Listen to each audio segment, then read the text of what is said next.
Hello, everybody. What's up? I don't have an intro for this yet, and I also don't have my full uniform, but that will be provided by Maximo and Gary Zapps. Um, we've been going through some prototypes today. Other than Josh's additions to it, I like it. So, if Gary could also get us a car, there we go, man. Let's just become stock car drivers, man. I don't care.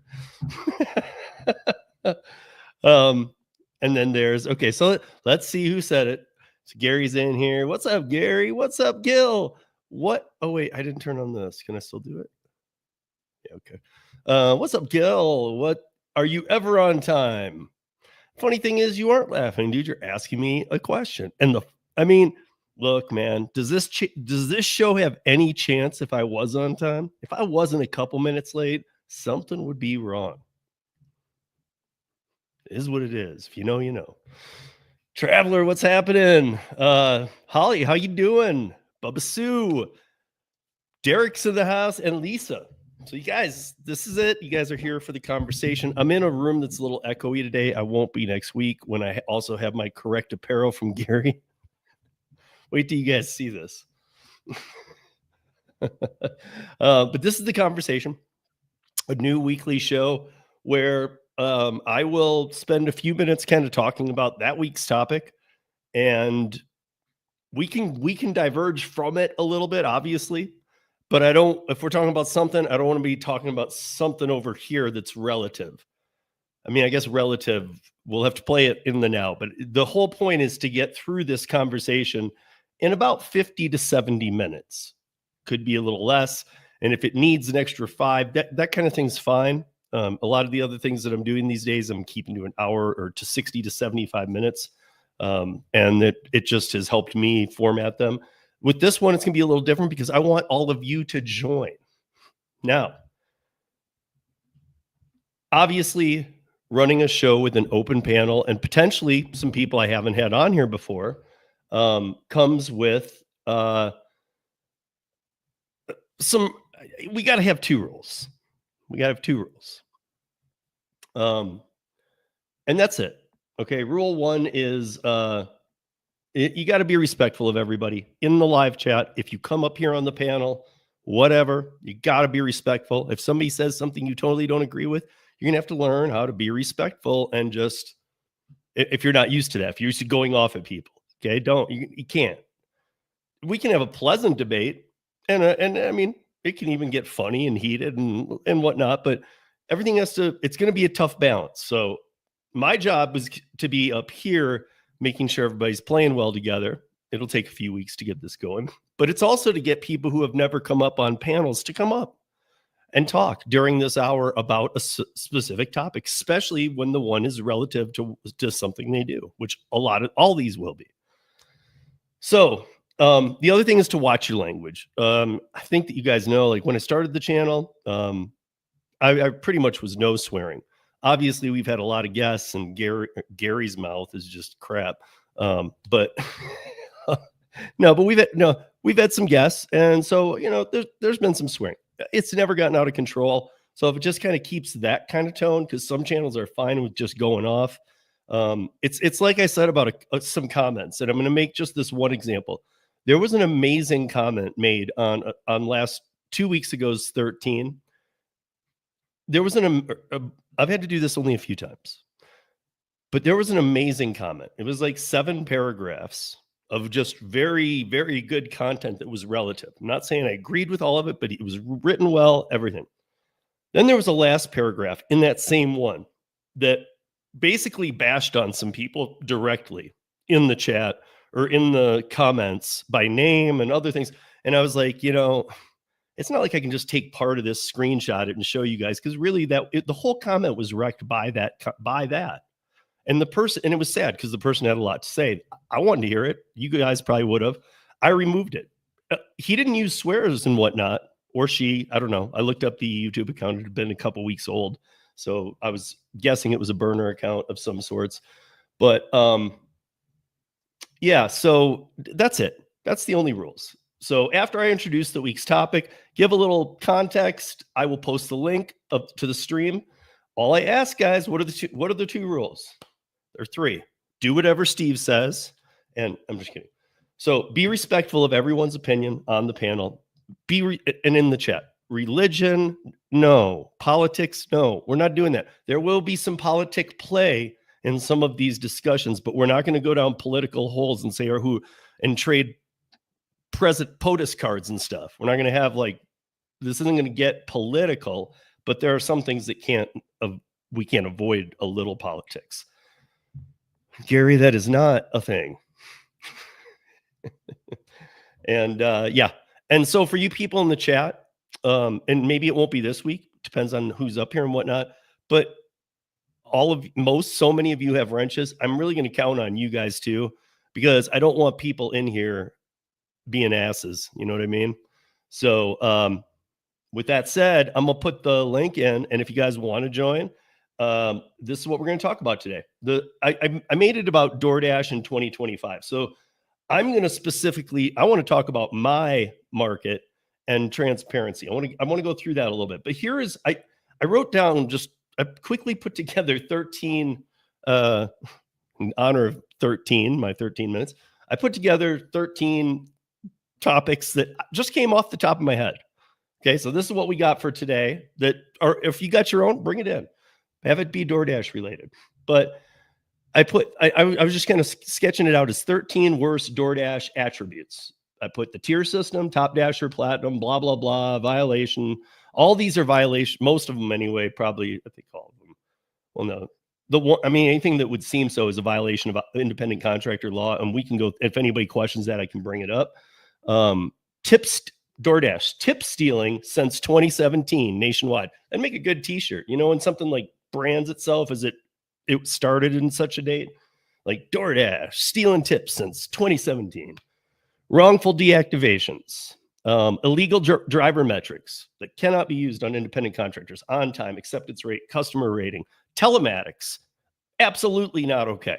And they don't use a real telematics system. Creative ways of reducing driver pay. I didn't know how else to word that, but so many different things were coming in my head. Punishing customers with city fees, meaning on top of the paying 200% in a city, if the city has now said that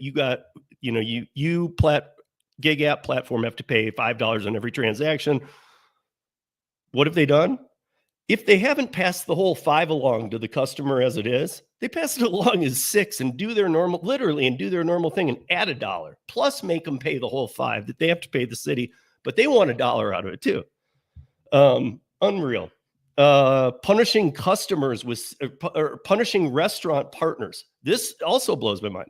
What business have we ever known? And what have you guys ever known? Maybe if anybody knows any, leave it in the show notes or leave it in the live chat or in the comments.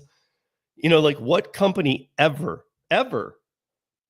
ran a business by treating its restaurant partners bad, its customers awful, and its drivers like dirt? And you could replace any of those with anything else that would correctly fit any business. And then I put huge lack of ethics, and then I had to scratch that out. And I just put void of ethics. There is no ethics at this company. Transparency.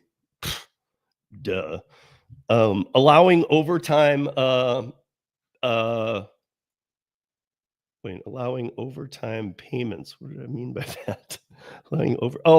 That new company that's allowing you to, pay for, if I want to order DoorDash tonight, I can pay it in 4 installments.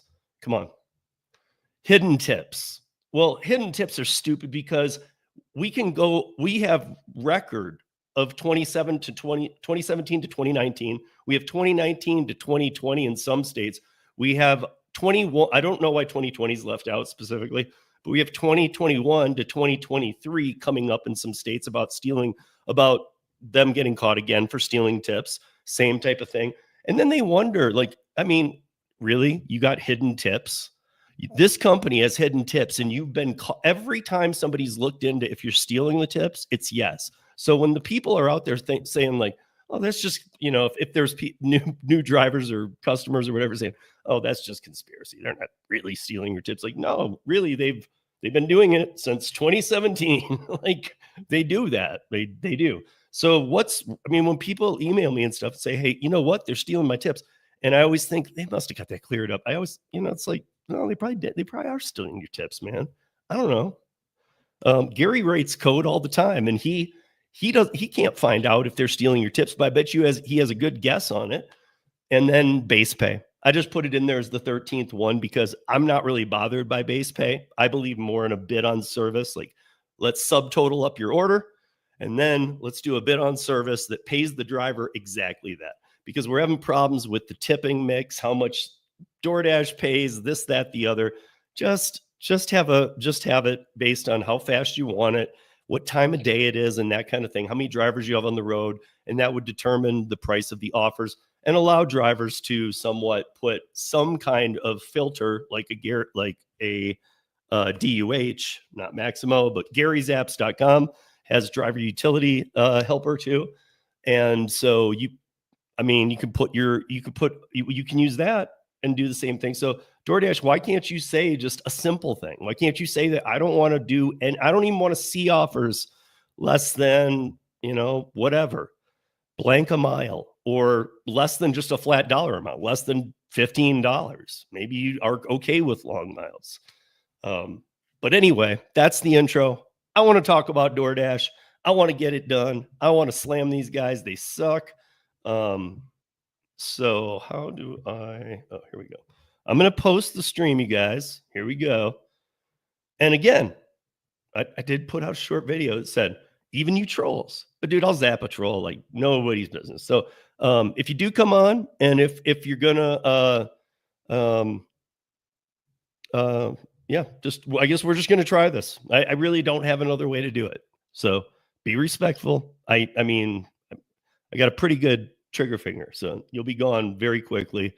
So, and I don't want to do that. I think that I was saying this to other people. We should be able to have a good conversation without crap in the way all the time. So let's go. Here we go. We're going to trust in the system here. Boom. Pin. Join. Let's go, guys. I can start talking about a little bit of this. And you guys might have heard me talking about this already, but this transparency thing that's going on here in Colorado. So since January, February 1st for the TNC rideshare, and January 1st since the DNC.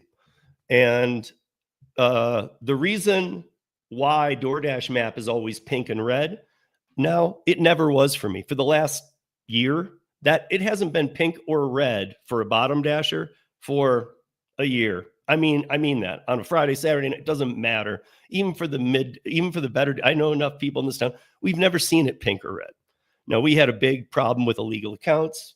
I won't get into it any further than that because it's solving itself as we speak. Allows all, but I can also schedule now anytime I want. You can be a 10% AR in Colorado and schedule anytime you want. And here's why. Somebody had been joining an NGB. It looked like it was you. NGB, what's up? And you should come back on. I'm going to bring you on in 2 seconds. I just wanted to finish this part. Because him and I have tried to do pieces together, and I've never got him on here. So join back up. So allows all dashers to schedule any time of day, any day. And so why are they doing that, right? Why are they letting people have platinum status in Colorado, but they're like above 70%?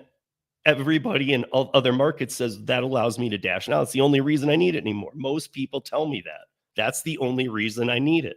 Okay, well, if that's the case, guess why they're letting us in Colorado? Because they have to be 100% transparent on every order, not just to the platinum dashers or this.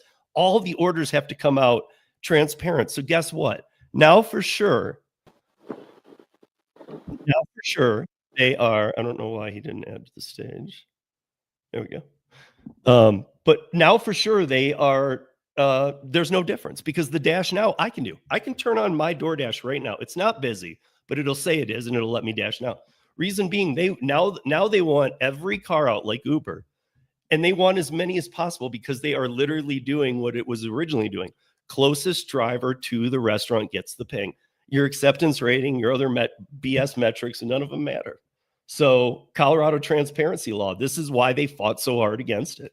And since the law requires complete transparency, DoorDash is back to wanting every driver possible on the road at all times. So they lie about it being busy. And the wait time will say, you know, it'll be red in my zone, which it never was for a year. It'll be red and it'll say wait time 5-6 minutes between orders. You know, that's usually means I go on for 2 hours. I see one, maybe two offers. Just saying. But they are better paying offers, as you guys have seen in my stats. I am up to, I've been clipping it and I fell below. Bubba Sue will be happy to hear that I'm back at right at 50 again. And I had to work my way to there, but I am going to try to get to 70, you guys. This is just, you know me, I've never done it. I hate it. I hate the thought of it, but I've done this level so long that I want to see if it does make a difference in the orders.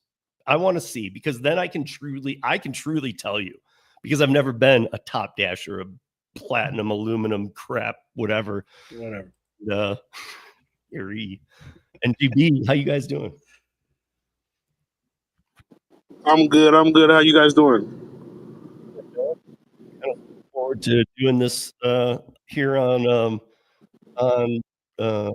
I think Thursdays will be the day, but I'm at least this week and next I will, and then I'm gonna decide. But I'm looking forward to doing this and seeing who comes up. And that little thing is worthless though, Gary. Don't you agree? Where it says the comments from like that we have been waiting for forever. Yeah, I mean I can read it, but because I can't. It's very small. It's easier just to use the side screen. Yeah, it's horrible. What's up, Life of Richard? What's up, Ellen? And it told me the other day he's platinum and he doesn't see crappy offers anymore. I guess my scenario is very unique because they are doing exactly what I said. They're just giving it to the closest car. You're nothing else matters. And why wouldn't you? So if you have to be transparent, you want the fastest driver to go there. I mean, that's why Uber initially wanted a car every block. They wanted to make sure that if somebody ordered they didn't need you 2 blocks. They wanted you 1. I have to correct you on something, because it's not just the Dash Anytime now that you get. You actually can only get large orders if you're a platinum driver too. But then I have to question you. Are there large orders?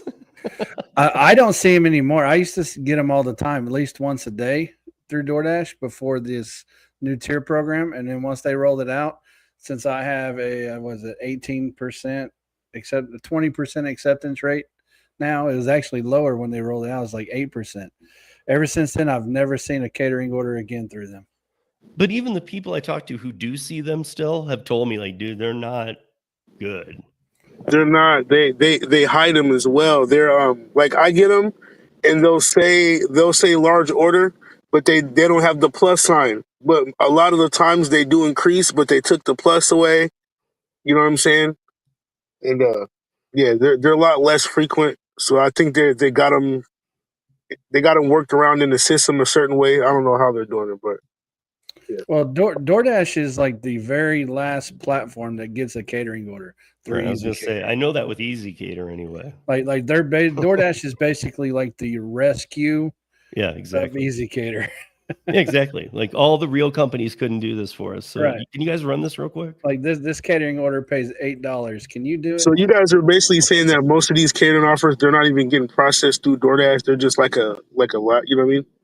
They are. All of them come through Easy Cater. Yeah, they just. Wow, you just learned me something. I had no idea. I thought people were legit going to DoorDash and sourcing it. I mean, there might be a few that order like through the actual restaurant, and you'd get ripped off. Yeah, but I'm saying you already are going to get ripped off through whoever, like an Easy Cater. Even sorry, Easy Cater. But... Hey, why don't you have my new logo up there that I sent you? You got to change it yourself. Yo, I got I'm in the wrong for you, studio too, man. Let me ask you guys a quick question, because I've been asking people this, especially like in the Facebook groups, because I it's hard for me to post screenshots because people that aren't in the like Prop 22 markets like Seattle or New York or Cali, they just get pissed off. But I could post an order that's beautiful, and they will find a way to say that order sucks. You know what I mean? Do you think that order transparency and stuff like that it could go countrywide and it wouldn't affect the business model? because of course we know it's a lie. They try to act like if they show us more information, somehow that impacts business. When I think it'd actually make it better, because then people couldn't hide behind like crappy offers. You know what I mean? So. Well, what I can tell you is I know that we all know in California, what was it, like $208 million that the Flex Association, which was Grubhub, DoorDash, Uber Eats, Postmates at the time, and they were separate, and Instacart, a couple others, they put all their money in to fight AB5 with Prop 22. They spent $208 million.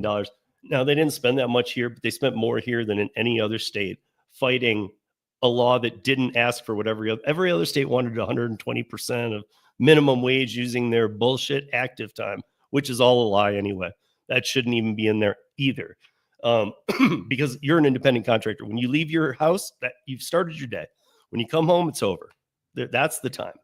And so whatever jobs you take in that time is what you take. So they shouldn't even be trying to trick your mind, but they fought double the money here in Colorado to prevent just being transparent, as opposed to other states where they have to pay 120% on the active time and do these like fake perks.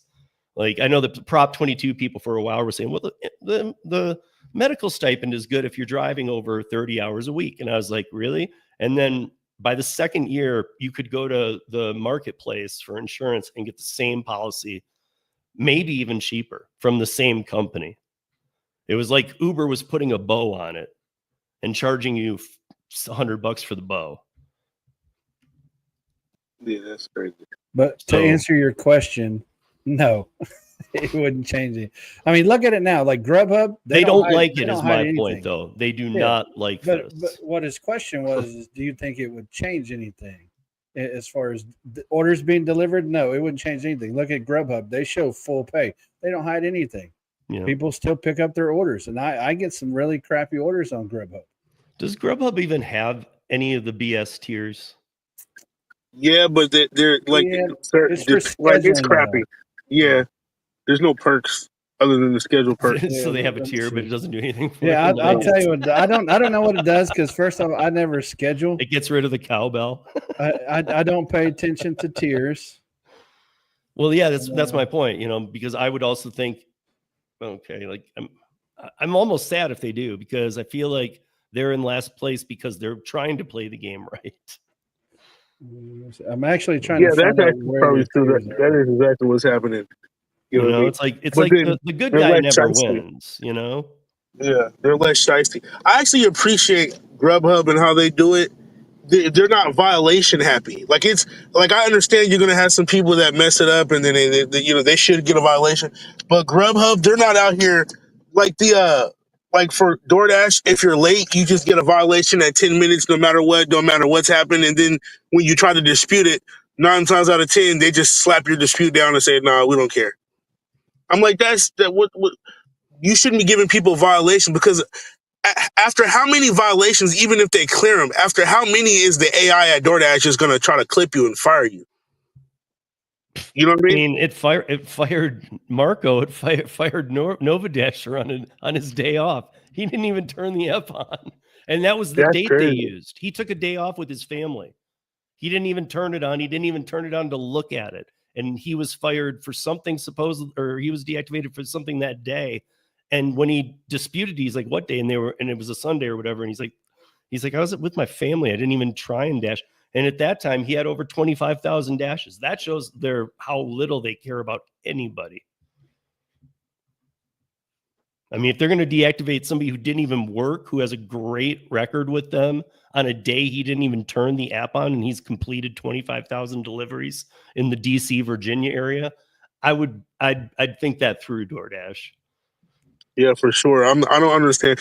I know you probably know they listen to you on the podcast, and it's actually cool that I'm up here, because the stuff that I'm saying, people that matter are going to hear it.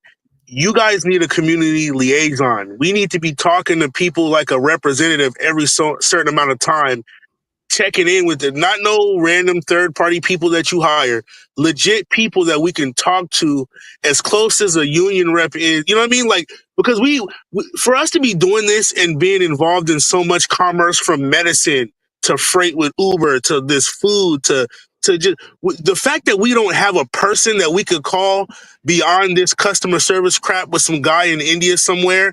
We need United States-based people that are in the headquarters of actual DoorDash, because when we Man, have real problems, I gotta warn Yeah. you there though, because maybe Gary will back me on this a little bit too, is that don't expect that to get better. In fact, expect it to get much worse, but maybe it gets cleaned up. AI is taking over customer support. Here's what I'll tell you. Uber actually has a team that drivers can report to and everything. I forget what they call it. I was on it in 2016 or 2017.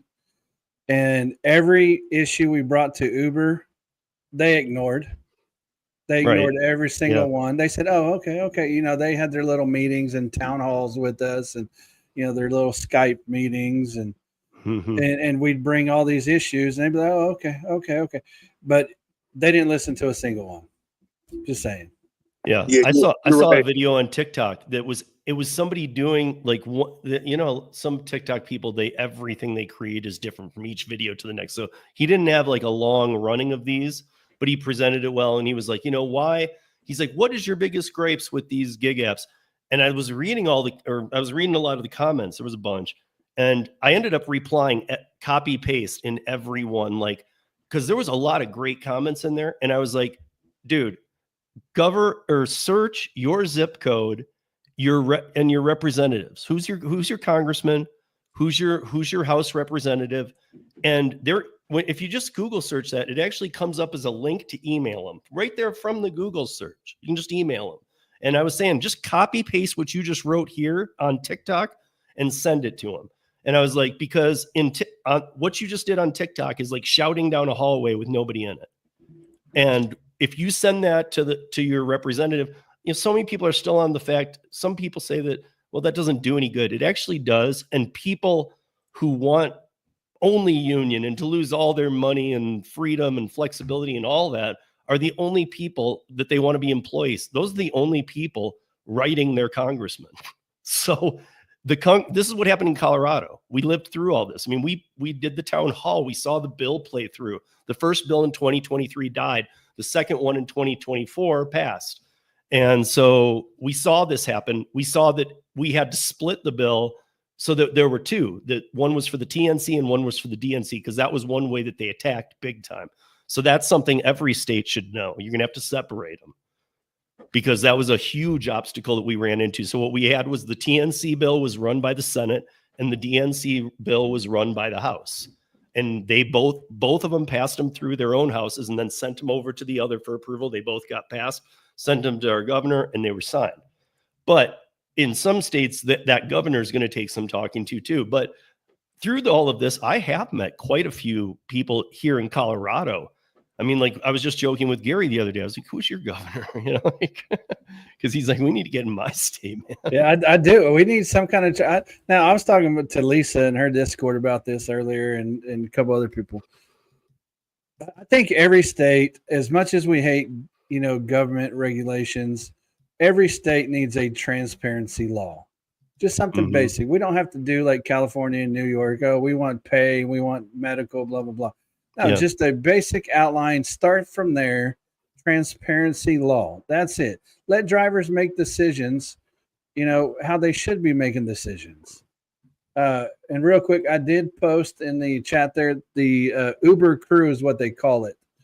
In GB, you can actually reach out to your state rep. I guess I tried to do it. I was thinking about doing it, but I was like, doing it through them, any way that you do it, where you do it directly through them, it's gonna be dead on arrival. Because to be honest, just like you said, they're just doing that so they can act like they're listening. If ain't no money exchanging hands or no real political pressure, just going into an Uber building, quote unquote, or virtually, they ain't gonna listen to us. I remember their biggest was their last year. They said their biggest thing that drivers wanted was updates to their mapping system. I'm like, I don't know a single driver that gives a shit about your. I have never heard that before. I got Google. Right. I want an update that just takes it away and lets me pick the map and goes right to the map I like. So like, just lose it. But yeah, that's what they said last year. So our number one requested was updates to our map. I remember Dara talking about it. I'm like, what? No, I don't know a single driver that cares about your maps. And if you are a driver who did request that, I'm sorry, I'm not trying to pass judgment, but Jesus, dude, like seriously, that's what you want? I mean, you want them to spend money reinventing Google Maps? Pretty much. I mean, there's so many bigger things we have to deal with. Like, just let us click to the map we want to use. Shut up. Lose your map. Your map sucks. If you want to complain though, Uber crew, you can complain directly to them. And I would think I'm a little bit with NGB. On that though. That I honestly believe they're taking in all of your, like, he might go there and complain on a few things, but at some point they'll use that to their benefit. At some point, his answers, even if they're bad, are going to play to their benefit. I can't think of a scenario and how, and I don't know the questions type things, but I'm just saying they can like, it's like when they do a 200 driver study. Okay, really? Did you know 150 of them want a union first? I mean, they do. They know this stuff. Yeah, they're really doing it. They're taking that information, and honestly, more so than not, they're data collecting and running the other direction. If I'm being honest with you, what's funny? They're listening to everything that we want and will purposely. Like, I really think at some point in time, this sounds kind of cynical, but yeah, there's people that like around the edges. Oh, we care. Yeah, that's cool. But I really think at some point in time, these corporations are literally trying to listen to us to run in the opposite direction on purpose. Like, there's no way in 2025 drivers are like, we've gone nowhere. Actually, it's even kind of worse now. They're selling. Yeah, it's even worse. That's what I'm saying. They're selling your keystrokes. They're selling. I mean, I was reading this thing about other things they're selling. Like, they're spying on your social medias tied to your, and they're not doing it with personnel. They're just doing it with AI bots. The battery power. I wanted to ask you, what's up with the battery power thing, bro? I heard about that. They'll dick around your orders based on your battery power. Yep. Just keep your battery charged. Just keep your phone well, yeah, charged, I do, but I'm just like, they're really looking at your battery power. I mean, but I mean, going into your social media, but here's the thing: like the battery power one, though, that's a legit thing. Do you really want someone picking up an order with 2% battery? No, I think his point was he doesn't want anybody reading his battery power. It's just the fact that people don't know. You know, you're like, I didn't know about the battery power thing until Mike Drop talked about it. I said, wait, what? They looking at your battery power? Oh yeah, as developers, we can look at a lot of stuff on your phone already that the developers programmed APIs. Yeah, you guys can damn near track our eyeball movement because we got like the phones. They got the iris shit like mine. You can't do that though without special permissions. You have to get user runtime permissions for anything camera related, anything audio related, things like that. Anything privacy related, you have to get the runtime permission for it. There's no way to secretly track that stuff. Just FYI. But like stuff that doesn't matter, like your battery percentage. That doesn't matter to anybody. It's really a useless thing. What type of phone do you have? Your chipset, your memory, things like that. Even if you're saying they need to, though, if they really need to, I mean, why don't they just put it in the TOS? Nobody reads it anyway. You know what I mean? For one, but for two, like if they really need to, like, I don't know. Why do you need to... You want to know my battery power, but why do I not know the metrics for DoorDash? Like, you guys want to know all the inner workings of my cell phone, but you can't tell me the order volume for my city for the last 3 months. But you want to know the battery power and the make and model of my cell phone? That's crazy. Well, I mean, why would? But I'll be honest. Why would they tell you the volume in your market? Because they're the business. They don't have to disclose that to you.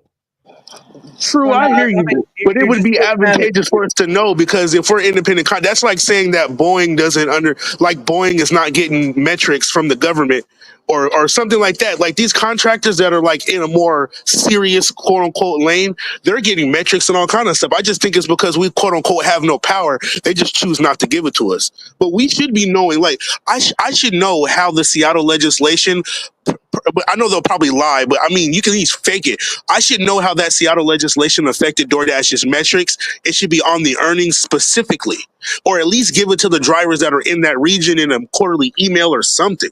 Like, we're just blind out here. Let me ask you this: Have you ever listened to their quarterly call. Yeah, of course, for I'm in the for stocks their big. I stock. listen to that stuff all the time. Yeah. So I mean, they put some of this stuff out there for that too. They don't put everything. Of course, they're not going to put every single state, every single metric. That's just allowing competitors to come in and take No, over. and I'll even take it a step farther. Let's look at what, and I have to say Uber here for a minute, but it's not stepping away from this. Look at what the Uber investors did. They realized autonomous was not coming in 2020, 2021, 2022, 2023, 2024, 25. And now Derek Khosrowshahi comes out and says delivery service robots will be 80% of the US delivery force by 2040. That makes autonomous vehicles like 2080. So therefore, I mean, Elon's going to have them before they. I know, but so my point is, all these investors were in on that, and even that I don't really understand, because Gary and I know too that those autonomouses, they don't run well, but they're not cheap either, and people are going to trash them. But at the same time, even if they did, the investors who were in from the real early Travis days, even all the way buckling up to the 2020, were in it in the knowledge that it was going to be all autonomous. There wouldn't be a driver involved, and as that lie became, it was Dara telling him every year the next year. And now he's saying like the delivery portion in 15 years, 80%.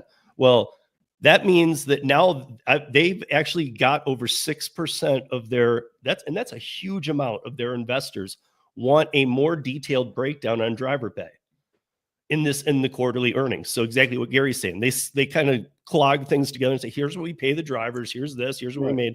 Well, now they want to know, well, wait, no, how much in each market are the drivers making? Because if they're not making a living wage, this business will never make money.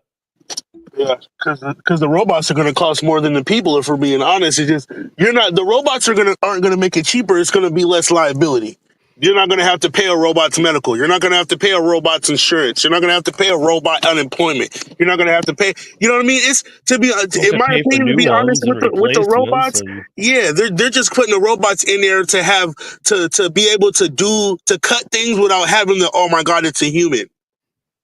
You know what I mean? Them robots are going to cost thousands of dollars. It doesn't cost you nothing to go get a random person in Wichita, Kansas with a 2000 Honda and tell, you know what I mean? So I don't know, man. I don't know what the longevity of this is. It's like, I'm surprised they're even letting this run out like this. This just shows you how speculative U.S. stock market is. Because, dude, the delivery industry is almost as unpredictable. It's worse than not like you said, not political, but it's almost as unforeseeable as autonomous vehicles and EVs. Like, you can't gauge that out like that. Well, let me ask you this though. Do you think that delivery is ever going to get back to 2020, 2021, 2022 volume? No, unless we have another black swan event. No. Even then, I feel like they'd stick with this pricing model. Yeah, it's like they're pricing themselves. They're pricing themselves out of business for sure. They're definitely pricing themselves out of business.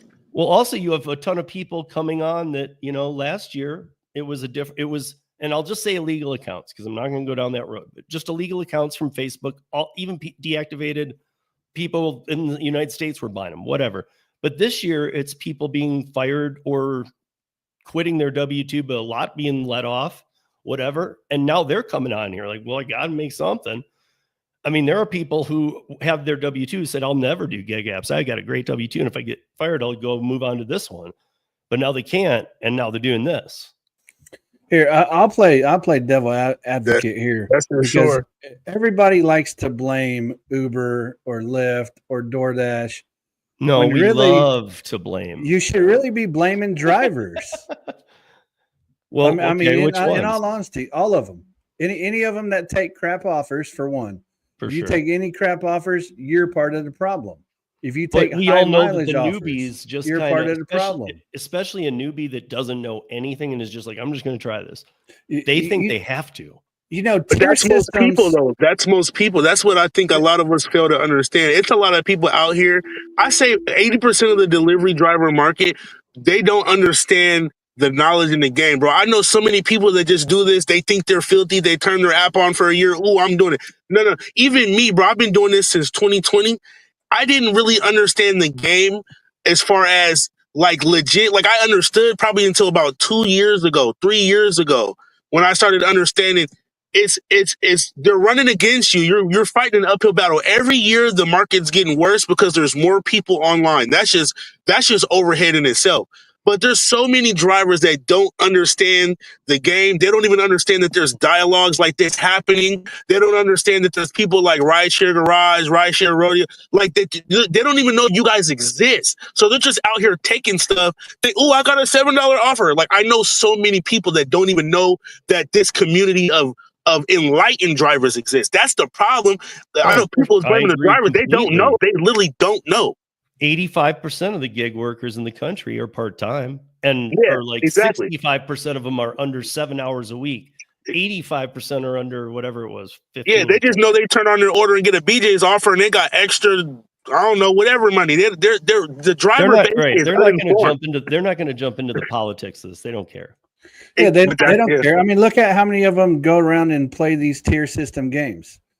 You know, Yeah. I don't. I care less. Well, that's one of the big ones with me on DoorDash is that even veterans, most of them seem to play it. And I know that a lot of them said, like NGB came on and said, like, you won't see the catering offers. But then I was like, what catering offers? You know, like, I know about the Dash Now feature, if you don't see the catering offers, though. Here in Colorado, they might as well just get rid of it. This is what you do. The rest of the country would hear about it, but that is what they've done. If you no way that I could schedule half-hour blocks for 12 hours every day the day before. There's no way. I couldn't do that before. I could schedule a Friday night for 2 hours, 6 days out. That was the best I could do. But see, here's the problem. Is everybody say, "Oh, I don't see catering orders." You know what? Oh well, you don't see catering orders. Go find you a catering platform. Guess what? You'll see some catering orders. Right. You know, stop playing the games, and then eventually saying, these companies have to give in to you. Yeah, it's like when he was asking about they're not coming from DoorDash? No, from Easy Cater. This is why the catering companies started. Yeah. They saw that Uber or DoorDash is not a catering company. Look at them doing this horrible job at this. Let's get in there. Well, I mean, there's more catering companies than delivery. When I get a chance, I need one of you guys to put me on with a catering app because I don't have it. I'm not on any of them. How are you not on a catering app in Seattle? Yeah. That's the thing. Hey, let me ask you this, Raj, before I get off here because I'm about to be on the road. Let me ask you. It's a two-part question. Do you, out of all the Prop 22 markets, which one's top dog as far as treatment of drivers? I don't think any of the 50 I don't think any market even is. I don't think there is a treatment of best of drivers. I think as far as like the law, not the treatment, but more so the law. As crappy as the state allows. That's how I'd answer that. Okay.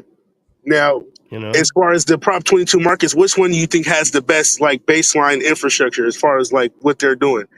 I don't at all. Well, I don't until they get. I mean, New York has something with rideshare drivers that's a little different. They're actually paying real time to a portion of drivers. Real time minimum wage and 20%, meaning just being in your car and being on, but it's not for everybody. But I don't believe in if there's active time tied to the pay, that means that they have more control than they had before when you were just accepting offers, because now they can throttle and all the words you hear all the time. They can do that to you anytime, and they can say, well, let's just make him make 18 an hour. He seems to be happy with that. And they'll just make sure that in between they throttle you. Yeah, you're right, because they do that in Seattle. I'll see like that's how you're paid. If you ever look at your orders and you do 2 or 3 orders and you look at how much money you made, they'll get your dollar amount on the nose. You're like, dang, how did I make $17 on the nose in 2 orders? You know what I mean? I started paying attention to that. Yeah. And I started seeing, okay, you guys are trying to get me on the nose. So you'll either throttle my orders altogether or you'll pay me you know what I mean? They do that in California too. They be playing around with the parameters, trying to pay you a certain amount because now it's legal now. Now they say, oh, well, I only have to pay you this amount. You might have got more money in an unregulated market, but now I have to pay you this. I'm only going to pay you this. Mm-hmm. But all right, you guys, I'm finna hop up. I appreciate you letting me up, man. I appreciate y'all. Anytime. Come on by. Have a good one, NGB. So I don't know, man. I mean, I don't know. You know how much I hate this company. Obviously, dude, there's some of the big haters. I see Brian's in here. He's a pretty big hater, but like Tim isn't in here right now. Brian, come up here and hate on the companies. Click the link. You guys, we got I named 13 reasons: tier system, tip stealing, wrongful deactivation, illegal driver metrics, telematics, creative ways of reducing driver pay, punishing customers with city fees, punishing restaurant partners with price increases on menu items and cost of service, void of ethics, transparency, allowing overtime payments for food delivery, meaning like I can't pay for that hamburger today, but can I pay it in installments for the next 5 months? Sure, we can do that now. Hidden tips and base pay. Come on, that's a good start right there. Look at all that hate. That's some dark side hate. Hey, real quick, speaking of unfair deactivations, I did go through and I took both Uber and Lyft's terms of service, and actually on my blog site, I broke down the exact step-by-step that you need to do if you're falsely deactivated to go through arbitration. I will be doing that for DoorDash and Grubhub as well whenever I get the time. But if you've been deactivated by Uber or Lyft and you think it's unfair, don't go do it if you know you did something wrong, of course. But if it's unfair, you probably didn't. But did you just by chance like 2 days ago see the website that Torsten posted? No, that's the one that he's trying to sell his course. No, not the thing like you. No. There's a website called DoorDash Deactivations or something. He did a video on it.com, and all they do is get you reactivated. I don't know if that's nobody can get you. I don't know if that's it, dude. He has a video out on it right now. It was like 2 days ago. Yeah, nobody can get you reactivated except for arbitration. I mean, I'm just telling you, she was showing you a website. What they probably do is, I was going to ask you about it. So because somebody else tried to do this too. All they do is they help you submit all your information and things like that. Basically, like a lawyer would do, but not a lawyer. You know. Yeah. And so, but all you got to do is just go to arbitration. Something's there, dude. I don't know anything about it. I just saw him talk. Usually Torsten won't just like talk about something though, unless it's like at least worth looking at. I was wondering if you knew about it. It's new. Oh, did he get paid to promote it? I have no idea. I mean, I only saw part of the video, and I saw it on TikTok. So it was like just the portion where it was, well, see, you gotta be careful with some of those that promote reactivation. Some of those that promote that. Right. I wasn't promoting it. That's a lie. I don't know anything about it. Yeah, that's a lie. Nobody can reactivate you except for the platforms themselves. Right. And if you've been deactivated and you appealed it and they denied it, your only option is to go to arbitration, because that's the final for Colorado. Step. Well, unless you live in a state that has laws that do whatever. I mean, our laws. But even in Colorado, if we have the 8-person transparency board that right, but even if that board turns you down, you can still do arbitration again. Right, but if it goes to their board, if it goes to the deactivation board and they find that the company was wrong in deactivating you, there's heavy fines. And in fact, a certain amount of these incidents per quarter or at the will of this board, they can shut down services for an extent of time. Oh, I'm sure. So, I mean, they basically said, like, dude, don't make us look at these deactivations because we'll reactivate every single person, even the killers. So don't make us look. So you better be reactivating the right ones. Yeah. You know, but I wanted to post that since you brought up unfair deactivations. The people that don't have the laws to protect you, you don't have an 8-person panel. It's a free blog. I'm not asking for no money or anything. It has a step-by-step breakdown of exactly what to do to go through arbitration, and you pay nothing for arbitration. It all comes from the company. Yeah. So. No. Yeah. Thanks, Traveler. But it's not Gig Rocket either. It's something new. I don't know. I'll have to go find it. Because I really don't know what it was, but I did see it. It was something new. Yeah, I'm looking at his stuff here, but yeah, I mean, unless he just throws it out there. But then here's the other thing: customers are paying twice as much. Customers are being passed along fees, and DoorDash is struggling even in their quarterly earnings. See, some people can say that's all right, or no. I'm sick of looking at this with with special gig economy glasses. When we look at quarterly earnings, they go, well, for the gig economy, that's pretty good. Like, no. Is it good? And no, it never is. But so here's DoorDash now at the end of a quarter buying a $1.2 billion table reservation platform. So that means accepting food delivery volume goes down more. It's going to hurt the drivers. And it also means they've acknowledged in my book that they're never going to even not only not peak again, that they're just never coming up again. This is it. This is what you're going to be paid, because it also takes away from like, now you can just use the DoorDash app. Well, here's my words to customers: call the restaurant. Do you know the restaurant prefers you to call them? They're trying to get out of this whole 2020 nightmare too. Like, you know what? Call them, make the reservation through them. I even said on another piece, I said, dude, go to the bar. And if they're like, we're booked up and it's Friday night even or something, just put your name on the list and sit at the bar for a little bit. See what happens. I bet you get in, but what you don't need to do is pay DoorDash $500 to book a table for you. You just don't. I ran restaurants and bars for years. I know this stuff. You can actually do, what is that app? There's an app out there. You can, it's free too. Is it Tabletop that you can request? But that's like what they're buying an international version of that for they did for 1.2 billion. So, I mean, Tabletop for free must be, because then Uber Eats bought one too. It's not. They both just bought one right after the quarterly earnings because the earnings are so bad. And which one of these idiots? Oh, it was Uber Eats that tried to buy Deliveroo last year. And DoorDash is paying 150% of what Uber Eats negotiated to with Deliveroo to buy it for. And then Uber Eats said, no, we don't want to buy you last year. DoorDash is paying 150% of that price.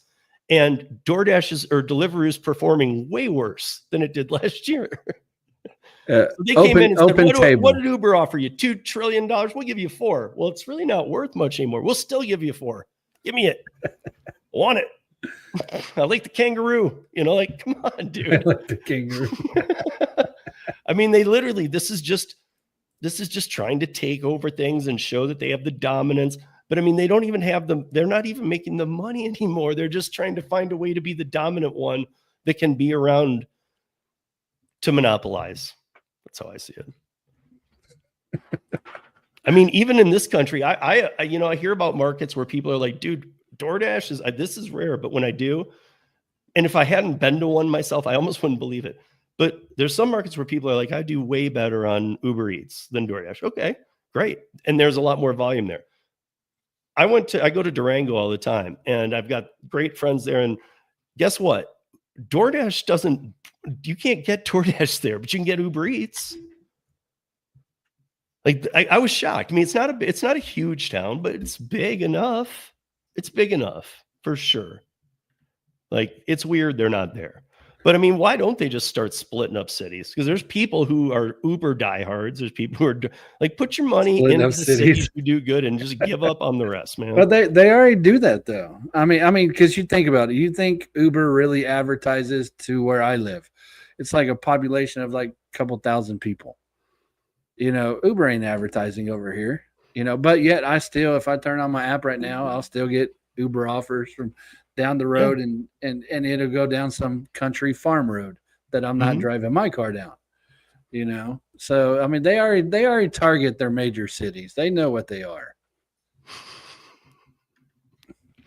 Yeah, but I mean, why not let the other city have it and just kind of just be a monopoly then, and just because these startups are never making it, and then when they do start to make it, they end up being a pyramid scheme. It's like, dude, can't anybody just get in this game honestly and try and help us a little bit? But the problem is Trip's logo. I always still laugh at this. Is a pyramid.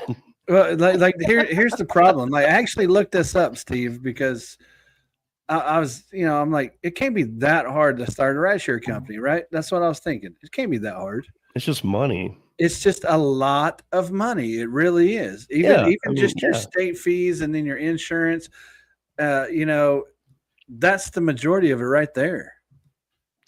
Right. But people have tried. And I mean, Uber and Lyft will do that thing where they'll be like, guess what? For the next 10 months, we're doing nickel rides just to put you out of business. Right. Well, that's why you need an actual co-op is what you actually need. People that if the business succeeds, great. If it doesn't, it doesn't.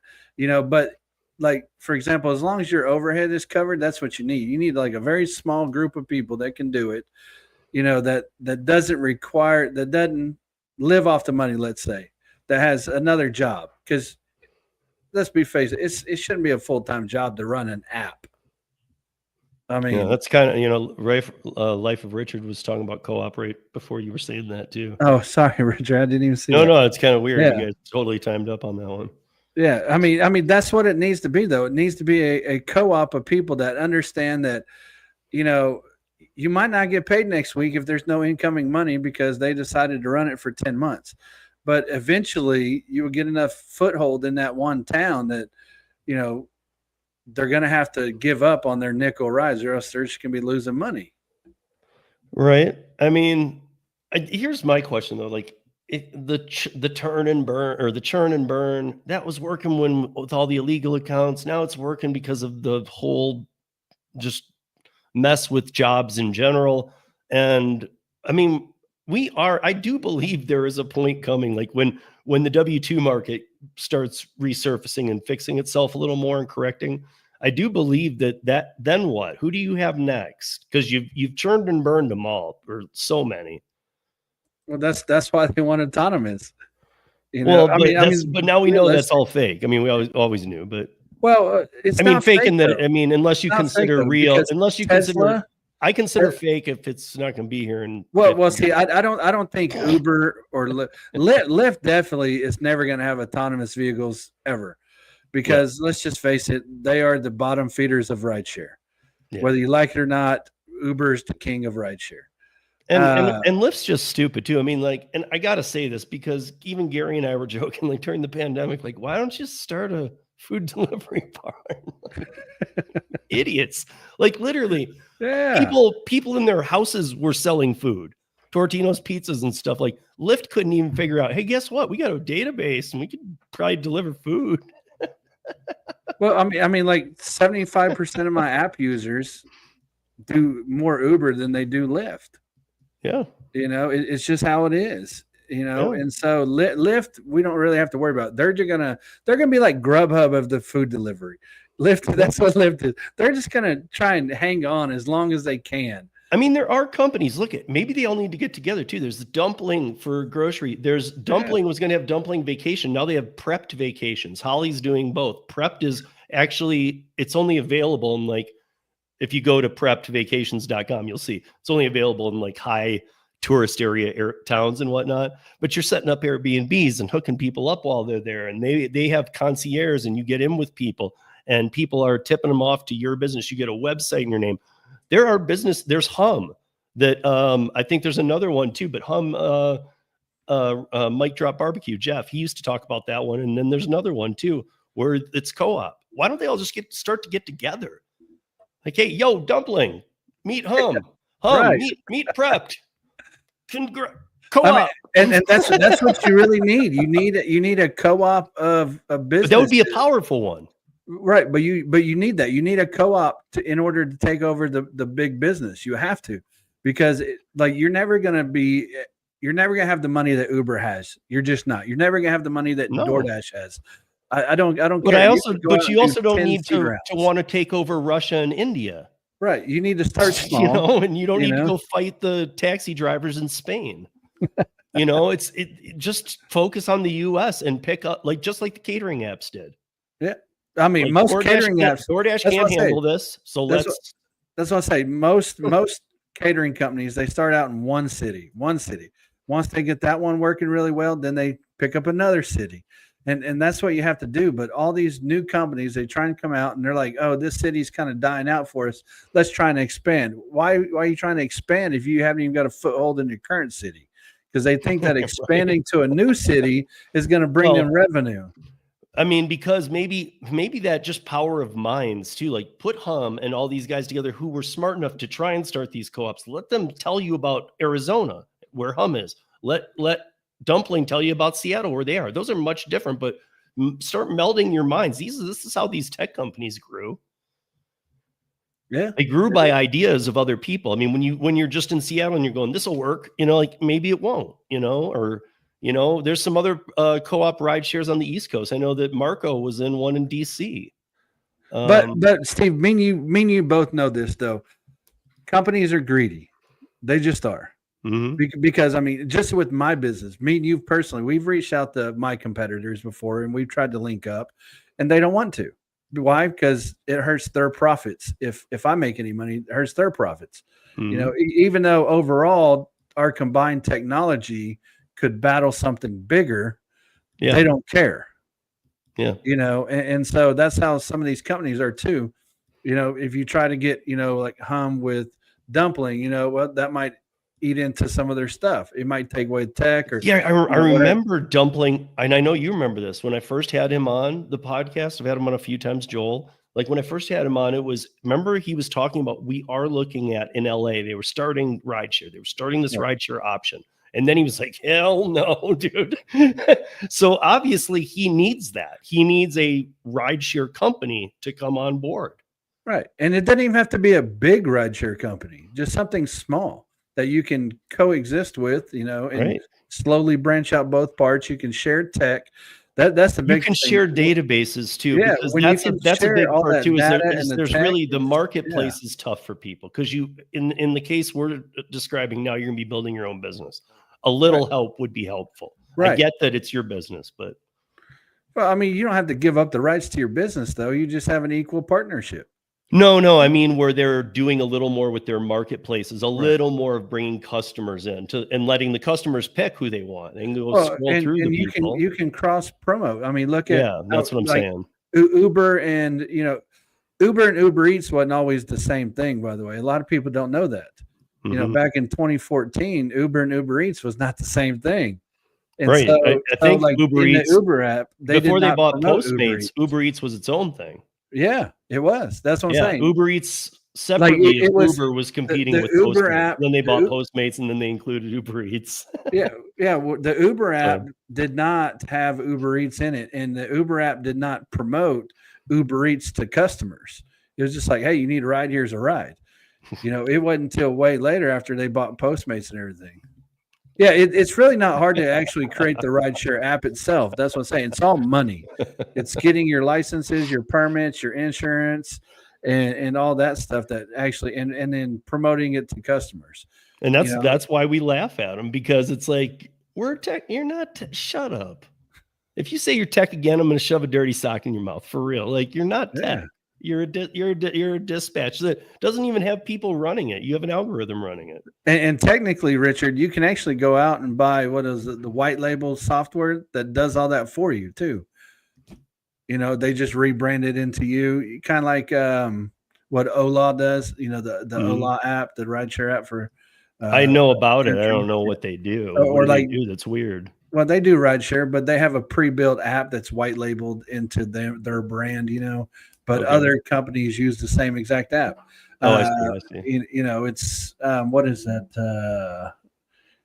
Deliver That used to use it too. Dang it, what is that app? I forget what it's called, but it's on my phone somewhere. But Deliver That used to use a pre-built app, and other people use the same app. And yes, Richard, we agree. Tesla is a tech company. That one is a tech company. Yeah, that one is actually a tech company. They do. There's some people there that actually know about technology. There is. But not at Uber, though. And definitely not at Lyft. Oh, I don't Vromo. even know what's going on at Lyft. Thank you, Lisa. I just found it on my phone. Vromo. And actually, I think Cartwheel is the same way. Vromo and Cartwheel. Both of those are actually, true software as a service. So what I know about Cartwheel, because I've dealt with Cartwheel directly even, is that so here they have, what is it? Some catering company in Colorado uses Cartwheel. Cartwheel is just a software that catering companies lease out. Yeah. And then they put their logos and everything on it. Right. Like you wouldn't ever call Cartwheel. It's King Courier Services. You'd have to call King Courier Services because Cartwheel would be like, what? What do you mean Right. the order? We just make the Right. software, dude. Right. But the actual app is Cartwheel. Yeah, exactly. You know, Jackrabbit does the same thing. They use the Cartwheel app. You Right. know, and Yeah. so I don't know about Bolt. I've never seen Bolt, but you know, it's not hard to do. That's what I'm getting at. I saw Bolt was doing. Bolt is the ride share that had a bunch of AI, and I saw they're doing food delivery now here in the United States and in Canada. Bolt is? Yeah, you have to look. It's like Bolt Delivery, but it's the same logo. I think last time I looked, it wasn't in my market, but it's in some. Yeah, always Red Wagon, yeah, King and have it. Your thanks, Brian. So King Courier Services, that's one that's in a few states. Like it said, mine. He's talking about Red Wagon. Red Wagon's one. Yeah, And but then I heard Red Wagon has bad tendencies. Right, and then through Delivered, I found out about another definitely not the size, but the feeder that we were just talking about for the catering. The catering app that feeds the big one, Easy Cater. Easy Cater. Yeah. So I was going to say that. Okay. So there's an app called, there's something in LA called Cater to Me or cater2.me. You heard that? Like that's another feeder. Mm-hmm. I mean, it's just so weird. There's like a handful of food deliveries, but there's a ton of catering. Well, and you know the thing is it's crazy easy to get drivers. Like if I posted that tomorrow I was starting any type of rideshare or catering business, and I put up a form on my website, I'd probably have 4,000 drivers sign up in the next week. Right, and then you'd have no work for them though. Yeah, exactly. That's the problem is you have to get all the work and stuff at the same time that you're getting the drivers. Yeah, I mean, or just tell them they're pending, until you get enough work for everybody and slowly onboard them. Yeah, I mean, it's just it. I mean, yeah, I agree with you. I mean, from what I know, it's not hard to start one of these. It's just you got to get a lot of money. You got to get money, yeah. But you got to get I mean, because dude, drivers, you don't even have to advertise for the drivers. You don't have to do anything. You don't have to do promotions, nothing. They're all so looking for a new option. You just got to put all your money into getting customers. You got to have customers. Yeah, you gotta have some type of delivery for. I mean, just go to Reddit and post your link in there. Hey, I'm hiring drivers for this state. Guarantee you, there'll be a ton sign up. Oh, see, here we go. Yeah. Oh no. And it was through Paraworks was doing some catering. Now they do food delivery though too. I saw it in an app. It looks like Lisa's waiting for her Discord for you. Is this dinner disc? No. She's talking about for me to start an app, like an actual delivery app or catering app or something, And I've thought about it. It's just, man, that's a lot of money to come up with. It is. And what happened? I mean, like all businesses that start too, you come up with your budget, but especially I can only imagine in this space that you're, even if you're really being careful, you're going to be going back to the board and you're going to need more funding. Yeah, I mean, I almost can tell you, like, if you set your number, double it, you're still going to need more funding. You're still going to need to go back to the investors. I guarantee you, the first 2 years, you're probably going to lose money. Yeah. I mean, of course you, but that's, that's, I guess what a lot of people don't understand that's what happens when you start a business. What is it? You're probably not going to turn a profit for 5 years, and you probably won't be able to write yourself a paycheck for 2 years. Like that's kind of a marker they give you when you're starting a real business. Can you do that? No, I can't do that. What do you mean? Yeah, gig-wise, that's what we was talking about a second ago. You have to start one city, get it stable, make sure that city's profitable before you can move on to another city. Or two. And I only say that because I feel like they'd come after you so hard that you'd want your backup city to be able to kind of and you have to pick the right town to launch into right off the bat. Yeah. You have to be ready to launch in a few cities and then just pull the trigger on the one like a day that like a passenger gets shot in the face. That day launch, boom. But see, Traveler, we don't let Uber's passengers losing get money shot on in the paper. face. Uber's losing money on paper. That's the thing. They're not actually losing money. They're just they want to lose money. Well, yeah, I was just going to say Uber's losing money. Some people behind Uber aren't losing money. Well, that's what I'm saying. Like Uber's losing money because of all the bonuses and all their payouts to all their execs, things like that. Like they're if they cut back on a lot of that stuff, or what they the last earnings call was all about growth and everything. And so yeah, they're losing money because they want to lose money. Yeah. I mean, that's I was looking for what the Uber Eats one was, the restaurant one, because their Uber Eats is now buying their 8th autonomous company. And that means that they only own one, by the way. So they bought 7 and sold 7. They just bought their 8th, which is Pony AI. We know that it's not for the tech. They'll just sell it. It's just used as a play, but here it is.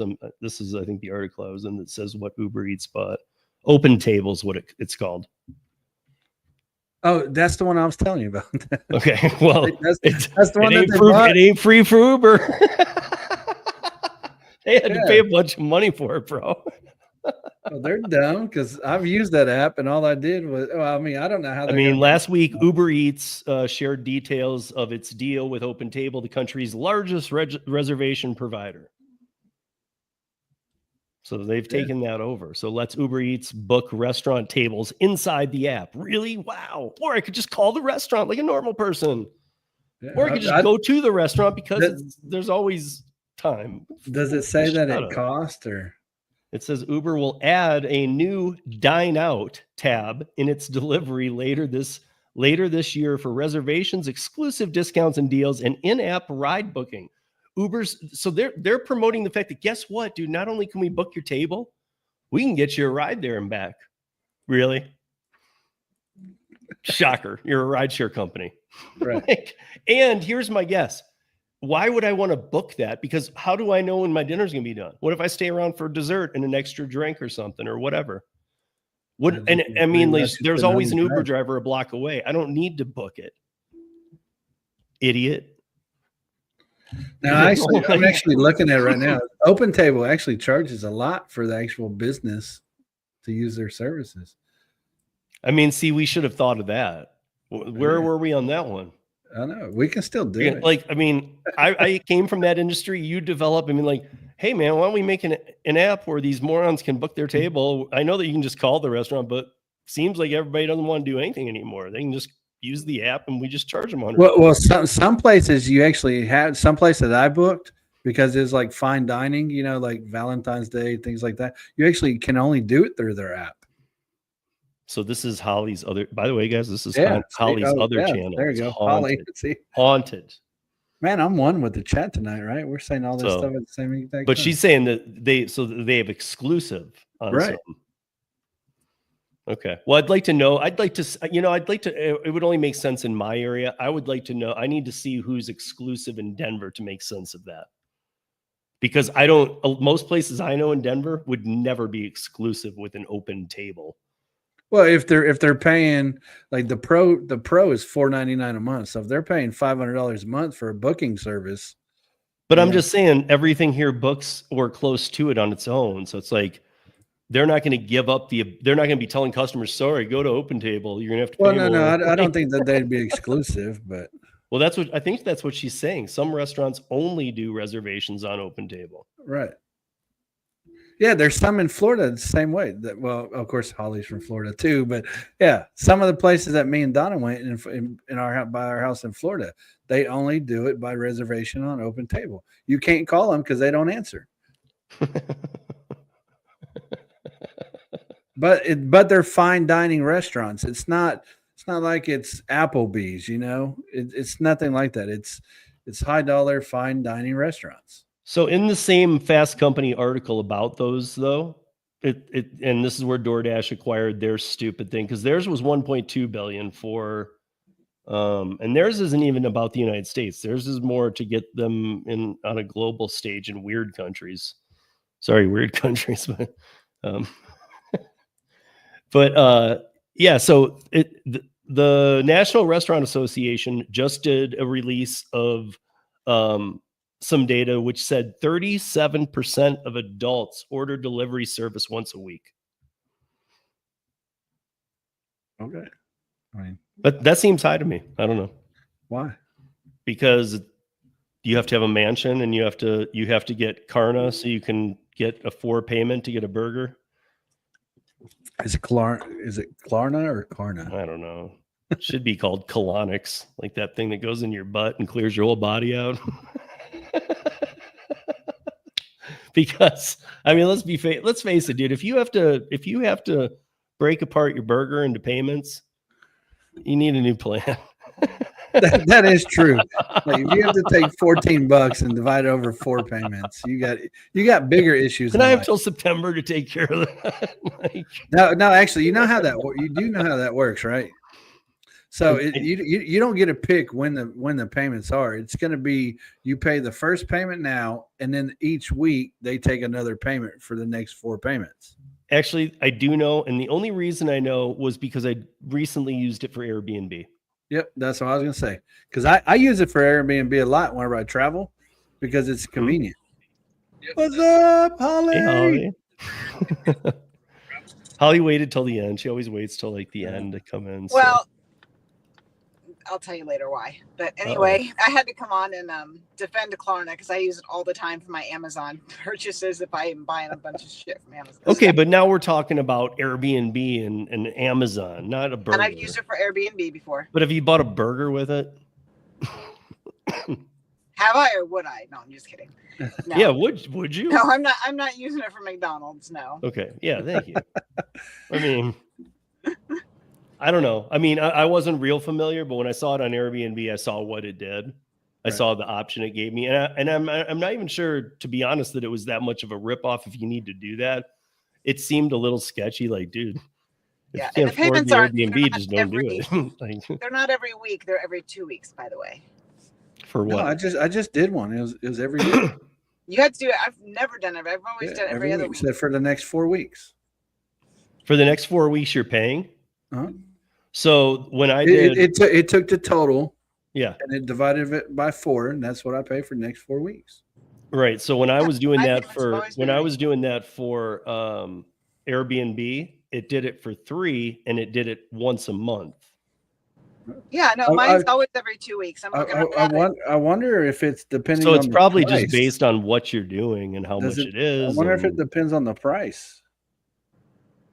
No, I mean It's probably the terms they have set up with whoever. Like Airbnb says, well, you. No, that's what I'm talking about. Airbnb. I just did it. Oh, okay. Total on this one was $304.32, and I broke that into 4 payments, and it was every 2 weeks.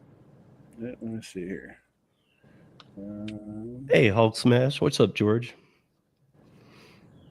Tim uses the McDonald's app. Nice, Tim. That's good. And I think, correct me if I'm wrong, guys, but I have been seeing these ads for I think it's Olive Garden, maybe. Have you seen these? That Olive Garden, because I don't know if you know, but Olive Garden's like dying off everywhere. Like it's kind of like, look, there's an Olive Garden. Like they're not really around anymore. And now, I mean, they've gotten so dead, like a lot of those type restaurants have, those chains like that now they're doing in-house delivering. They're not using any of the apps. They deliver from their team. Olive Garden delivers your food. Really? Well, I actually seen Olive Garden and Chick-fil-A the other day delivering. So I just thought that was kind of interesting. Like here's a restaurant that's soon to be out of business nationwide. They're like trying something at least, but they decided not the gig apps. Well, Domino's doesn't use any of the gig apps either.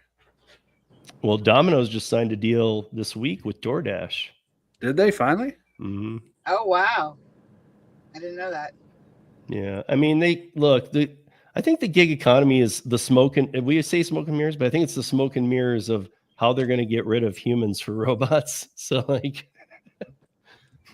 hey, you guys come all over here and deliver and stuff. Oh, we don't even need you anymore. We got these.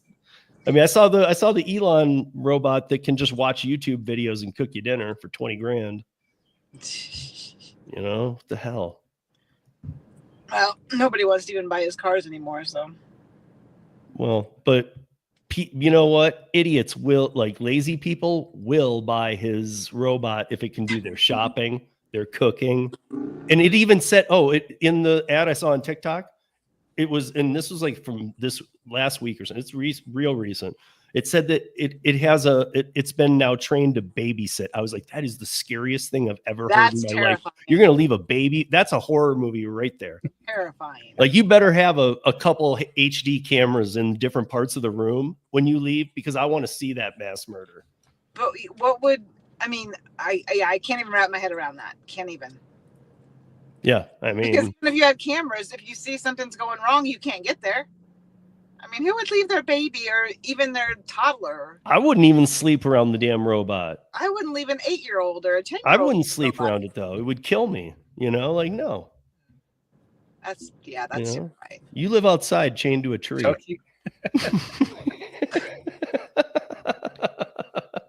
So he better make them that don't rust, because they'd better be weatherproofed and ready to sit in the snow. Okay. So here's what happened with Domino's. They did partner with Uber Eats. Oh, Uber Eats. Okay. But, they partnered with DoorDash as of May of 2025, but they do not use any of the platform drivers. It is their own personal drivers. So now your order again, it's like this. I want a table. Well, call this company. Call DoorDash. I don't know why you would use them unless you just got like free food through them or something. I mean, does that mean that DoorDash are they slowly or instantly making a move, or Domino's, of getting rid of all their drivers? I don't know. No, because I mean, even like Papa John's now, they do mainly DoorDash, and they still have drivers. I mean, I don't know. I just, I feel like I think this is an easy escape if they can. Like, what they might do is, like Papa John's, they deliver in like a 3-mile radius. Anything out of that or no tip, they always send to DoorDash. Right. Pizza Hut does the same thing. They got their little radius or no tips, and then they can send it to DoorDash. It's probably the delivery drivers who you always see standing in Domino's. They're probably the ones running that. They come and see the screen. They're like, "What? No tip? That one's going to tip. Yeah, that one's going. That one. Oh, that one has a tip. I'll take it." Like, so. I mean, I don't. Again, that's so foreign. I don't even get that. I don't understand that. I don't understand why I would ever go on. First of all, I hate DoorDash, but you said Uber Eats too. Whatever. I wouldn't go on either and order my Domino's pizza. Just on a point alone. I don't even want to know about it. I don't care. I would never do that. I would go to the Domino's app. I wouldn't go to the. Yeah, I would go to the Domino's app and order directly through Domino's. You would plus Domino's pizza? Why? No, I said that's how I order it. I just go to their app because I get rewards every time I order from them, and then like every 2-3 orders, I get a free pizza. Yeah, that's how I do that way. I mean, somebody had said something about earlier too about like I think it was NGB when he was in here about like said something about like Uber's getting to the point where remember when Uber was booking train and bus rides, and he's like, they're going to just be like a bus ride. I'm like, they have that feature now. I think it's called Uber Bus or something stupid. Really? Well, it's not bus, but yes, they have a bus route feature now. Yeah, I forget what they call it. It was similar to their Uber pool that they were trying to do. What kind of bus? Like a city bus that takes you around the town, or what? Steve left. I don't know if he can get back. I don't know if he can get back. Sure he can. Well, it's live, so surely he can come back into his own show. So how you been, Gary? I'm good. I missed the Florida weather. Oklahoma's been raining the whole time. Oh, you're back in Oklahoma? Yeah. I didn't know that. Jeff did a video on it that said I got kicked off. I forgot about the whole thing. The what? I forgot about the whole thing because I got kicked. You didn't notice I got kicked off of my own. Yeah, we noticed. What? No, you left. What? It's Uber shuttles, what they're saying. Oh, okay. So Jeff was saying, like, cool, Uber has Uber Bus now. And I put a comment in there. He was like laughing his ass off, dude. I put a comment in there that said, Wait till you see what happens in 2026. They're going to reinvent the wheel. Can't wait. Well, I was asking if that bus deal, was that like a city bus thing where it's running you around the town, or it's like a city? No. I think it's more what Gary said, like pool, but it's like Right. even lamer. It has a route. Like it's not going to take you to your exact drop off. Yeah, you got to be in certain locations for pickup. Right. Like if you're going to work, it's going to say, get out. You work 4 blocks that way. Walk Like, 4 blocks that way. yeah, it's not going to take you to work anymore. Like it's not going Oh, to, shit. it runs a route. Yeah, we have that in Sarasota. It's called a bus. County or It's something. called the bus. It's called a bus. Uber did not invent it. They're not a tech company. They did not invent it. It's called a bus. But I mean, I guess my point is, if that's what it's coming to, at first they wanted to learn. In my city, they were like, in other cities, they'd partner up with buses. And we would always joke on Roundtable, Gary, you remember this, about like, dude, they're just stealing everything from them. They're learning how all their bus routes go and like all this crazy stuff and testing on their buses. Well, now they're just like, well, that didn't really go so well, so we'll just run it. That's the But new in thing. Though. cars, But that's the new thing. You take something that's been out forever, and then you say, "This is new." That's all you got to do. yeah, but all right. In the chat, raise your hand or put a thumbs up if you like the idea of hoopty rides. Are we back on that again? I've been on that for a while, man. You've I been think trying to I get don't it even done. think that would take the startup money, because that's just a profile, and we're telling you, listen, this is just we're telling you what Uber and Lyft are up front. This is just a credit card processing and a little profile we give you. You got to get the word out. You got to have all your proper insurance. You're an independent contractor. You are anyway. Make sure you have everything correct. And there's no standards. You can have the worst car in the world. You dropped a muffler, 50 cents off a mile. Like give the, and put it in your profile. I had to, I've dropped my prices because my muffler fell off. Like. Then we're gonna those like classic cars, like right, or a classic car could only like the do like classic Saturday car. afternoon rides and be like, it's a $10 a mile. $10 a mile. yeah, it'd have to be probably. The problem with that though, Steve, is I actually looked into that. The state will not allow it. They won't allow what? Well, Hoopty then we'll ride. run it from the Caymans. Now we're moving to the Caymans, apparently. Well, the business is. I mean, look at. So when you see us on FBI's Most Wanted, you know why. Can they extradite you from the Caymans? Well, I want to know what they. I mean, are they really gonna? Here's my thing. I would laugh if they came to me or you, because I'd be like, really, like this is your big bus, dude. Uber's right here. Like, look at. We can spend 10 hours of me telling you laws they break. Can you just go bust them instead? Like, I don't know. I mean, and I don't get it, I guess, because if you're just credit card, if you're just being, that's like what dumpling is. If you're just processing, I mean, that's up to the independent contractor. And if they would come after me, then they should be coming after every Uber driver then. But they won't. Well, I mean, we know about the guy in Oregon who got audited, state audit of taxes. Hey, what about that company? Was it Empower or whatever? Is that who? Is that the ones that refuse to get insurance or whatever, or permits through the city? Oh, I don't remember. Yeah, they're up in like Washington D.C. I think. Hardcore. Just on Uber, bro, and DoorDash. And I wouldn't even snitch on them. I would just throw them to the fire for free. They'd be like, what are you looking for in trade? I'd be like, nothing. I just want to see you take them down. I don't know. I just don't get why that would be illegal, though. You're processing a credit card and you're saying listen, you got to be an independent contractor. You have to meet the laws of your state. That's, in essence, that's all the apps are doing. We're supposed to be meeting the laws of the state. So if we're driving for Uber, we are doing it correctly. So they don't come check us. I mean, like, why can't we have an even more forthright platform that says, be certified, be insured? You are on Well, your own. Why do you it- only have 3 wheels? it Make sure actually- you put that on there because we don't want a customer complaining that you only had 3 wheels. It is Empower that I was thinking of, Steve. Okay. They're the ones that are in Washington D.C. Yeah. and refuse to do all the hurdles, I guess, that the state wants them to do for.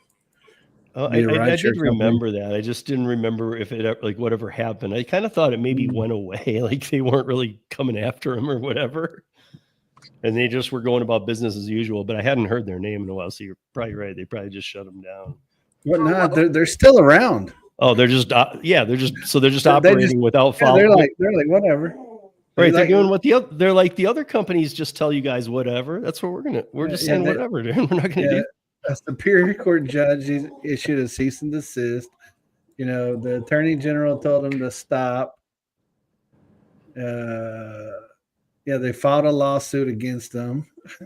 Like Empire's like, yeah, we don't care. And what was it that they were doing? I missed that. They're not complying with the regulations regarding driver insurance, background checks, and other safety measures. Oh, okay. From what I understand, from the driver that told me about Empower, is they don't have this. They didn't have. Yeah, I think it was Nova that drives for them. They didn't have stage 1, 2, and 3 insurance for when you're actually on a rideshare ride. Mhm. Because their whole stance was, we are only a software as a service and credit card processor. That was their whole stance. Because I believe you set your own rates and things like that. But that's with all them. all of them are. No, because you can't set your own rates on Uber and all that. And like the customers could believe the customers could pick their own drivers and things like that. It was really weird. Are they everywhere or are they just in Oregon? No, they was just in DC. Oh, in DC. Yeah. I mean, the problem is that like we always want to see a new competitor come up, but we've seen a few and they just disappear. You know, or else they're Trev. And it's just like, ha, we got you suckers. Like, you know, I mean, anything that has a pyramid logo, guys, don't pay into that. Don't do it. Yeah, they actually currently have an order against them for $5,000 a day for operating without insurance. So when it comes down to it, they'll just declare bankruptcy and start over again, I over, guess. dude. We're in power 2 now. But I mean, that was really it. Is there any other like yelling about Holly, you got anything to yell about DoorDash about before we end this? Because just that we should yell a little more. You got something you hate about DoorDash lately? Just all my shitty offers. So you're not a that's platinum nationwide. driver? You're not a platinum driver? Yeah, with my 10% acceptance rate, no. I was surprised. Mine's showing 20%. Yeah, 10's actually pretty good for me. So, But even Kim told me though, and you know Kim forever said you have to be. But I mean, like Kim even told me I'm not getting anything order wise that helps me on that level. Literally, she said, but I need the ability to dash now. Without that, I can't even. I can dash now almost all the time. Yeah, my zone's always red. My zone's always fake red, but okay. And it's only since the transparency law. But they let me on, and they're like, "Here, $2 for this, $2 for this." I'm like, Yeah. "Guess I'll be sitting here for an hour." Yep. I mean, I run Uber Eats and Grubhub. I haven't turned Uber Eats on in months, honestly. Nice. That's what I like to see, man. I need to turn it on and see if something. 100 went by. We didn't get that logo. I literally sent you the new logo 2 days ago. I know. 2 whole days. Yeah, I gave him the exact specifications that he asked for. That's not it either. No, dude, I'm in the Last Mile studio. I don't have it in here. I was like trying to like rush in. I'm like, I don't have I mean, Holly was on Beyond Algorithm with me. Did you have an intro for that or for this? Did you upload your new suit? No. Oh man. Wait, you should have uploaded that. Dude, this was sweet. I asked Gary for I said, give me a Maximo racing suit. I'll wear that thing gig work delivering. And obviously it was AI, but it looks pretty sweet. It does look sweet, actually. It does look sweet. Let me see. Hey, babe, about time you joined. I heard you pull in the driveway. Hi, Hey, Max. Oh, I thought it was done. Oh, Donna's in the driveway. Okay, here it is. Oh, well, she's in the chat too. She just got done doing like a $113 catering order for the basketball players or the TV people down there. So, are you back in Oklahoma like part of the year every year or what? What's going on? No, that's how we originally designed it. But right now, I rented out my house in Florida for a year because we bought property in Oklahoma that we're getting ready. Okay, I thought you were going to give up one or the other, I thought you were giving up Oklahoma and just going to live in Florida. But yeah, look at that! Look at that! Nice. I love the Johnson belt right above the crotchal region. I do. That's pretty awesome, dude. That's funny. So you guys, how awesome would it be if I was doing like Uber Rideshare? Yeah, if I'm doing that in this, and I'm like, get in. And for the like really brave clients, like that are like, dude, I got to be there in a hurry. I pull out a helmet. All right, man, let's go.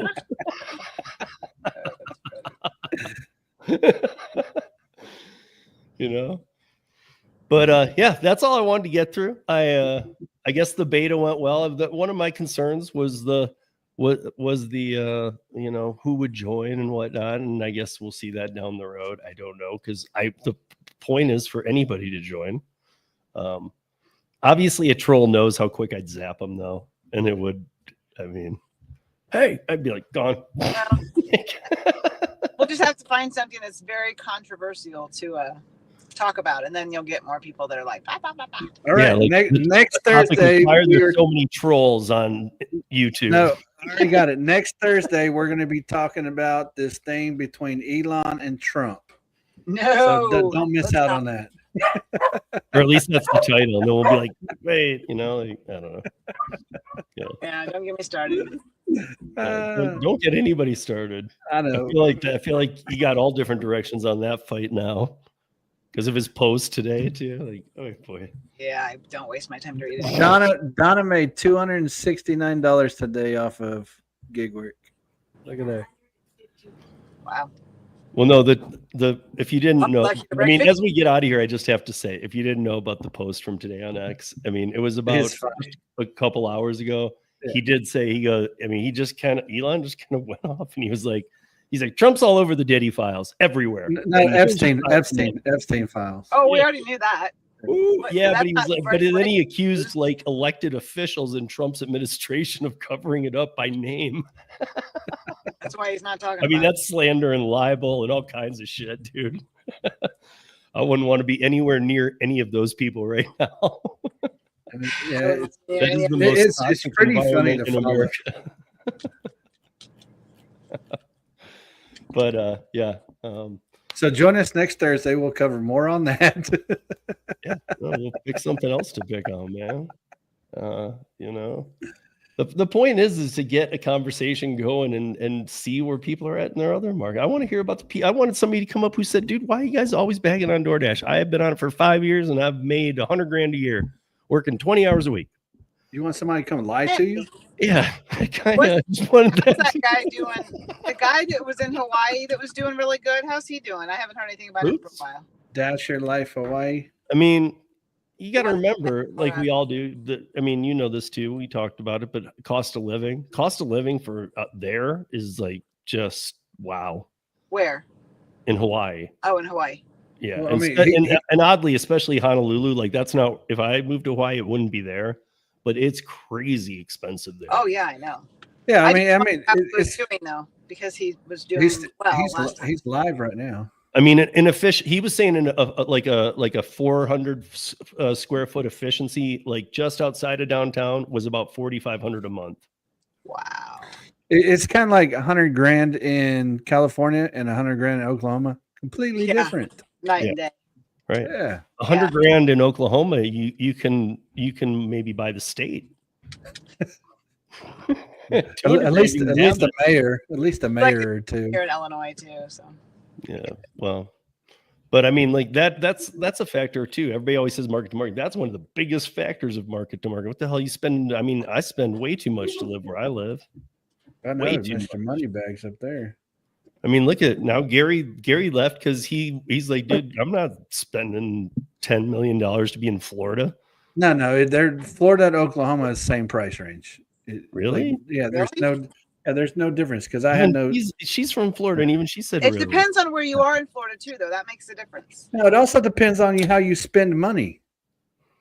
I mean, I don't know if you could live for Oklahoma price anywhere in Florida though. That's on the coast. I'm on the coast. I'm like what 15 minutes from. Are you saying that it's the same price in Tulsa as it is in? I don't live in Tulsa, Sarasota. But right. Well, you live in a smaller. Sarasota is more expensive than Palm Bay for sure. You know, but I mean, I'm still 15 minutes from a beach. Now, my house costs a little bit more, but and my homeowner's insurance costs a little bit more, but the actual cost of living, food, gas, everything like that, it's not that much higher. And I have no state taxes in Florida. Right. I still did. You're the only one in this other than Donna. Hi, Donna. Other than Donna, you're the only one that's done these two places. And I still am questioning that you're right. I'm calling maybe, man. I don't know. I think it's twice as much. I don't really know anything about Oklahoma. No, me neither, except for it's cheap. Okay. For example, Lisa, right-haired Lisa, she's been to both my houses whenever I was in Oklahoma and Florida. And I mean, the only difference was my Florida house has an in-ground pool. My Oklahoma house has an above-ground pool. So that was the only difference. And you know, a little bit of money, but other than that, not a whole lot. Yeah. So anyway, you guys, we're out of here. And while we're out of here, don't forget. You're Order seeing these me from this Gary. soon. And I will be racing across the country in a Yugo, a 1985 Yugo. It's used. We found it for about $300. We're hoping it's going to run. I will have that suit on and a helmet, and I will be coming to a DoorDash city near you over the next couple months. I will show up in this suit, and I will tell you where I'm going to be. Just look for his Johnson. Right, and look for a wrapped Yugo that says Maximo. That'd be awesome. Because there's not a lot of those. Wait, can we do a VW Beetle instead? That's Donna's favorite car. Yeah, but the Yugo was like $3,000 new. It's like that little smart car that's like 2 seats. Actually, you probably can't even. No, those are expensive, Holly. Are they really? A Yugo's probably twice as much as it was when new, because there are probably like 3 left. Hey, can we get you a Pinto? Yes, if you can find one. I'd take a Gremlin at this point. Hey, we get them an e-bike. I hope I'm not going above a lot of people's age here, where they're going, "What the hell are you guys talking about? Like, what are these cars?" Oh, by the way, those are cars. Can we get you an electric bike? No, man. I just want a piece of crap something. Hey, you can go to Pennsylvania and then you can foot race Josh. Dude, can I have a sped bus with a lift kit? I don't know what a sped bus is. That special education, the short bus. Oh, okay. Sorry, maybe that's not a term I should. It's probably not very PC, but with a lift kit, so it's got to be like 4 feet off the ground. So anti-handicap. But it's all wrapped Maximo. No, we ain't doing that. It won't be bad, dude. It'll say Maximo everywhere. Yeah, and everybody can be like, they hate I'm gonna have like special ed. mud tires, dude. I can roll over houses and stuff. You know, when the app tells you to go down the alley, I will. I'll go right over a house into the alley, and you know, it's great for catering. Anyway, you guys, thank you, everybody. This is going to be fun. I can already tell. And that was the first one, and it was kind of without a plan. So thank you guys for joining. Thanks, NGB. Thanks, everybody, for stopping by. And tap that thumbs up on your way out. And we'll see you next time here. And maybe I'll take the word beta off. So until then, what do I got? I got this. Good night, guys. See ya.